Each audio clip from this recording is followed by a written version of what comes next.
ओम शांति। आज 28 फरवरी 2022 दिन सोमवार की साकार मुरली। आइए अब सुनते हैं मीठे बाप दादा के मधुर महावाक्यों को। मीठे बच्चे, तुम्हें पढ़ाई से राजाई लेनी है। यह पढ़ाई है तुम्हें डबल सिरताज बनाने वाली। तुम अपने लिए अपनी राजाई स्थापन करते हो। प्रश्न, कौन सा कर्तव्य एक बाप का ही है जिसके लिए मनुष्य पुरुषार्थ तो बहुत करते लेकिन कर नहीं पाते हैं? उत्तर, पीसलेस वर्ल्ड को पीसफुल बनाना। यह काम केवल एक बाप का है। मनुष्य पुरुषार्थ करते हैं सब मिलकर एक हो जाएं, सारे विश्व में पीस हो, एक दो को पीस प्राइज भी देते हैं। परंतु उन्हें पता ही नहीं कि जब दुनिया में राम राज्य था तब पीस थी। अभी रावण राज्य है, यहाँ पीस हो ही नहीं सकती। ओम शांति। बच्चों के दिल में आया कि पारलौकिक बाप आया है लेने के लिए। कहाँ ले जाएगा? शांति धाम। फिर क्या होगा? जिन्होंने अच्छी रीति पढ़ा है वह सुख धाम में आएंगे। वहां आना है वाया मुक्ति धाम से। आत्मा समझती है कि बेहद का बाप सुख देने के लिए आया है। सारा दिन यह याद रह सकती है। जिन्हों को निश्चय नहीं वह यहाँ आ नहीं सकते। तुम ईश्वरीय औलाद हो। बाबा भी समझते हैं मैं बच्चों के सामने आया हुआ हूँ। बरोबर कल्प पहले भी पतित भ्रष्टाचारी दुनिया में आए थे। यहाँ सब भ्रष्टाचारी है, वहां है सब श्रेष्ठाचारी। यथा राजा रानी तथा प्रजा। यह खेल है ईश्वरीय संप्रदाय और आसुरी संप्रदाय का। गीत, किसने यह सब खेल रचाया? जब कोई गीत बजता है तो दिल में आना चाहिए कि बाबा ने हमको बहुत ऊंच बनाया है। ऊंचे ते ऊंचा बाप जरूर ऊंच ही बनाएंगे। ऐसे बाप की बहुत महिमा है। कोई भी कुछ करते हैं तो उनकी महिमा होती है। यह फलाने धंधे में बड़ा अच्छा है, फलाना मनुष्य बड़ा होशियार है, हर कोई में गुण होते हैं। परम पिता परमात्मा की महिमा सबसे भारी है। हर एक मनुष्य मात्र को अपना अपना पाठ मिला हुआ है। परम पिता परमात्मा को भी बड़े ते बड़ा पाठ मिला हुआ है। इस ड्रामा में बड़े बड़े मुख्य पाठधारी कौन है? कौरव और पांडव। दोनों को भाई भाई दिखाते हैं। फिर उस तरफ दिखाते हैं बड़े बड़े भीष्म पितामह, अश्वत्थामा आदि। यह सब विद्वानों पंडितों के नाम हैं। अब विद्वान थोड़े ही युद्ध के मैदान में लड़ाई करेंगे। लौ नहीं है। झूठी काया झूठी माया। रावण झूठ और राम सत्य बताते हैं। परम पिता परमात्मा को ही सत्य कहते हैं। God is truth. गॉड है ही एक। बाकी जो रचता और रचना के बारे में समझाते हैं वह सब है झूठ। यह सब ज्ञान की बातें हैं। ज्ञान में सच क्या है, झूठ क्या है, वह बाप आकर समझाते हैं। भारत का गीता ज्ञान तो प्राय लोप हो गया है। बाकी आटे में नमक मिसल कुछ निशानियां हैं। बाप कहते हैं मैं आकर बच्चों को वेदों शास्त्रों का सार समझाता हूँ। गीता है मुख्य, जिसमें ही भगवानुवाच है।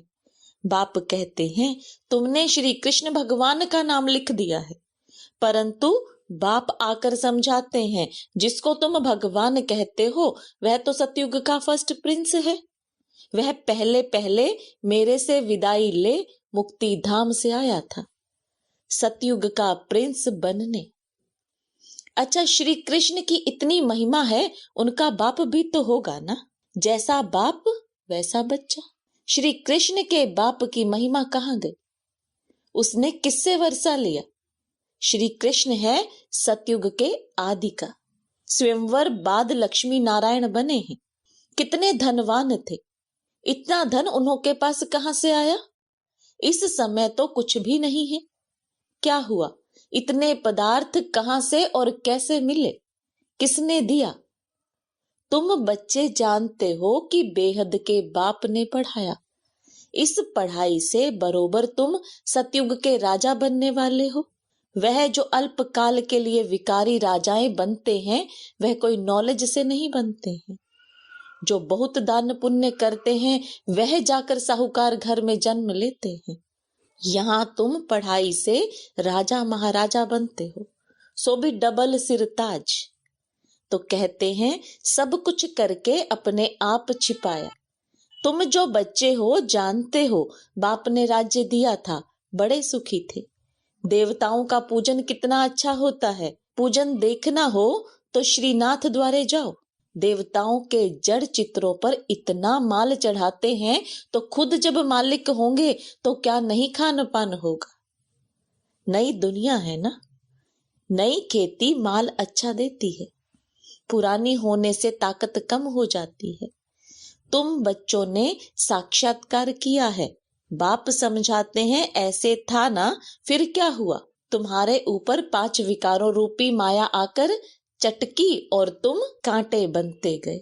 बबूल का झाड़ होता है ना, उसमें कांटे बहुत होते हैं, उसको कहा जाता है कांटों का जंगल। इस समय एक एक मनुष्य कांटा है। काम कटारी चलाते रहते हैं।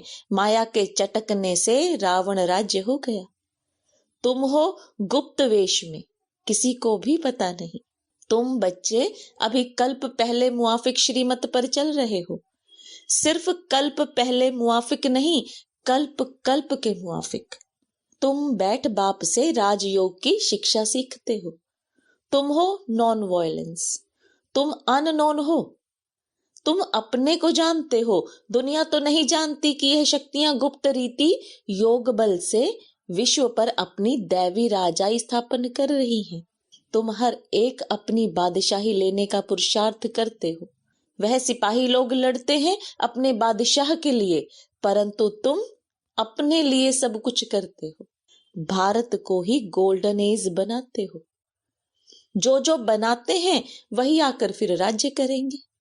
गोया तुम भारत की सेवा करते हो गुप्त। जो करेंगे वही फल पाएंगे।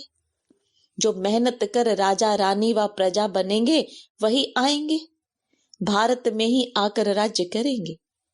तुम्हारी यहाँ है शिव शक्ति पांडव सेना। पांडव अक्षर पंडे पर है। बाप ने आकर समझाया है, मुख्य रूहानी पंडा मैं हूँ। पांडवों में मेल्स भी हैं तो फीमेल्स भी हैं। प्रवृत्ति मार्ग है ना। बाकी लड़ाई की तो बात ही नहीं। शास्त्रों में तो क्या क्या बैठ लिखा है, कितने नाम दिखाए हैं। बाप बैठ समझाते हैं, यह सब ड्रामा की नूंद है। कहते हैं भक्ति से भगवान मिलेगा। भक्ति का फल देना यानी सदगति करना। फिर सतयुग में भक्ति आदि होती नहीं। सन्यास धर्म को तो बहुत थोड़ा टाइम हुआ है। स्वर्ग में यह आ ना सके। अभी तुम जानते हो कि स्वर्ग में किसका राज्य था, कौन सा धर्म था। बाप आकर देवी देवता धर्म स्थापन करते हैं तो फिर और धर्मों का विनाश होता है। तुम ईश्वरीय संप्रदाय के हो, वहां है आसुरी संप्रदाय। यह है ही पतित दुनिया। अभी तुम सब कहेंगे हम ईश्वर की औलाद हैं। ईश्वर कौन है? वह निराकार शिव है, ब्रह्मा नहीं। लोग समझते हैं ब्रह्म ही ईश्वर है। अब ब्रह्म को परमपिता परमात्मा थोड़ी ही कहेंगे। अपने को ईश्वर कहते हैं, नाम रख दिया है ब्रह्म ज्ञानी, कोई अर्थ ही नहीं। ब्रह्म महतत्व है जहां हम आत्माएं रहती हैं। सालिग्राम भी कहते हैं। रुद्र यज्ञ जब रचते हैं तो परमपिता परमात्मा का बड़ा शिवलिंग और छोटे छोटे सालिग्राम बनाते हैं, परंतु ऐसे है नहीं। परमात्मा बड़ा और आत्माएं छोटी नहीं। उनको कहा जाता है परम पिता परम आत्मा, सुप्रीम सोल, परम धाम में रहने वाली आत्मा। आत्मा याद करती है ऑर्गन्स द्वारा। अभी यह सब बातें तुम जानते हो। रचता और रचना के आदि मध्य अंत और मुख्य पाठधारी कौन है, कैसे पाठ बजाते हैं, कौन कितना जन्म लेते हैं, तो यह हिसाब होगा ना। परंतु इनमें भी जाने की दरकार नहीं। बाप कहते हैं, बच्चे यह है तुम्हारा धर्माऊ जन्म। 84 जन्म तो ठीक है, यह है धर्माऊ कल्याणकारी जन्म। अभी हमारा कल्याण होने वाला है, इसलिए यह कल्याणकारी जन्म और कल्याणकारी युग कहा जाता है। इस संगम का किसी को पता नहीं है। संगम को युगे युगे कहा है तो 4 संगम दिखा दिए। बाप कहते हैं, नहीं, यह तो उतरती कला के हैं। सतयुग से त्रेता होगा तो 2 कला कम होगी, फिर द्वापर से और कम हो जाएंगी, पतित बनते जाते हैं। यह है वैरायटी धर्मों का झाड़।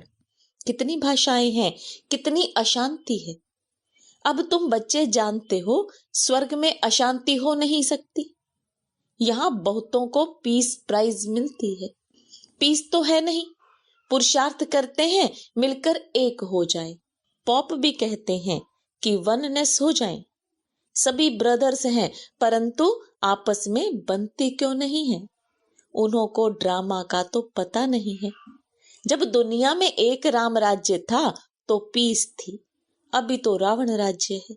अनेक धर्म हैं, अब इस पीसलेस को फिर से पीसफुल बनाना एक बाप का ही काम होगा। यह तो दुनिया का प्रश्न है ना। वर्ल्ड के फादर को फुरना रहेगा ना।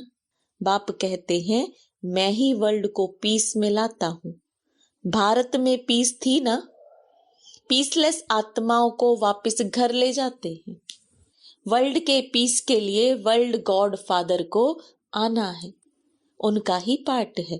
तो कहते हैं, सब कुछ करके, सबको सुख शांति दे करके फिर छिप जाते हैं। ऐसा छिप जाते हैं जो सतयुग त्रेता में भी कोई नहीं जानते, द्वापर कलयुग में भी कोई नहीं जानते। जब तक खुद ना आकर अपना परिचय दे, देवताएं भी नहीं जानते। अपनी आत्मा को जानते हैं, बाकी रचता को नहीं जान सकते। बाप कहते हैं, यह नॉलेज प्राय लोप हो जाती है। यह जो इतने मंदिर शास्त्र आदि बने हैं, सब खत्म हो जाने हैं। भक्ति मार्ग की एक चीज भी नहीं रहती है। अभी बाप कहते हैं, सिर्फ मुझ एक बाप को याद करो और सबसे ममत्व मिटाओ। सन्यासी तो ऐसे कह न सके। उनका है निवृत्ति मार्ग। पावन से पतित, फिर पतित से पावन तुमको बनना है। सन्यासियों का भी ड्रामा अनुसार पाठ है। यह ना हो तो भारत और ही दुखी हो जाए। मुख्य बात है ही पवित्रता की। पवित्रता की ताकत से तुम पतित सृष्टि को पावन बनाते हो। बाप की श्रीमत से हम आत्माएं बाबा के साथ जाने वाली हैं। पवित्र बनते बनते हम पहुंच जाएंगे। यह यात्रा बहुत वंडरफुल है। हे रात के राही, थक मत जाना। सतयुग को दिन कहा जाता है। पहले तुम स्वीट होम जाकर फिर दिन में आएंगे। तुम हो रूहानी यात्रा के ब्राह्मण। कितना समझने की बातें हैं। जितना बाप को याद करेंगे, पद भी उतना ऊंच पाएंगे। कमाई बहुत है, नहीं करेंगे तो भस्मीभूत हो जाएंगे। कुछ तो मेहनत करनी चाहिए ना। लौकिक बाप को उठते बैठते चलते फिरते याद करते हो ना। पारलौकिक बाप को क्यों भूल जाते हो? लज्जा नहीं आती है? लौकिक बाप को कभी भूलते हो क्या? पारलौकिक बाप जिससे स्वर्ग का वर्षा मिलता है, उनको भूल जाते हो तो वर्षा भी भूल जाएगा, फिर क्या पद पाएंगे?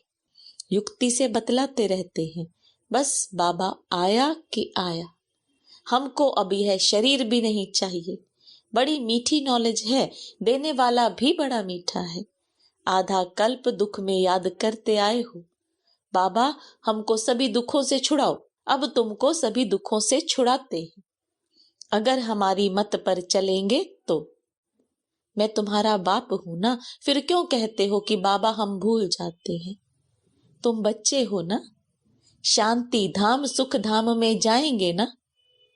मुझ बाप को याद नहीं कर सकते हो? मैं तुम्हें डबल सिर ताज बनाऊंगा। बच्चे कहते हैं, हाँ बाबा याद करेंगे, फिर कहते हो भूल गया। वंडर है ना। इतना स्वर्ग का वर्षा मिलता है, तुम भूल जाते हो। अच्छा मीठे मीठे सिकिलते बच्चों प्रति माता पिता बाप दादा का याद प्यार और गुड मॉर्निंग। रूहानी बाप की रूहानी बच्चों को नमस्ते। रूहानी बच्चों की रूहानी बाप दादा को याद प्यार गुड मॉर्निंग और नमस्ते। धारणा के लिए मुख्य सार। बाप की श्रीमत और पवित्रता की ताकत से इस पतित सृष्टि को पावन बनाने की सेवा करनी है। अपने लिए अपना राज्य स्थापन करना है। पारलौकिक बाप जो मीठे ते मीठा है, जिससे स्वर्ग का वर्षा मिलता है, उसे निरंतर याद करना है। योग बल से अपनी राजाई लेनी है। वरदान। हर बोल द्वारा जमा का खाता बढ़ाने वाले आत्मिक भाव और शुभ भावना संपन्न भव। बोल से भाव और भावना दोनों अनुभव होती हैं। अगर हर बोल में शुभ व श्रेष्ठ भावना आत्मिक भाव है तो उस बोल से जमा का खाता बढ़ता है। यदि बोल में ईर्ष्या, हस्द, घृणा की भावना किसी भी परसेंट में समाई हुई है तो बोल द्वारा गंवाने का खाता ज्यादा होता है। समर्थ बोल का अर्थ है जिस बोल में प्राप्ति का भाव व सार हो। अगर बोल में सार नहीं है तो बोल व्यर्थ के खाते में चला जाता है। स्लोगन। हर कारण का निवारण कर सदा संतुष्ट रहना ही संतुष्ट मणि बनना है। ओम शांति।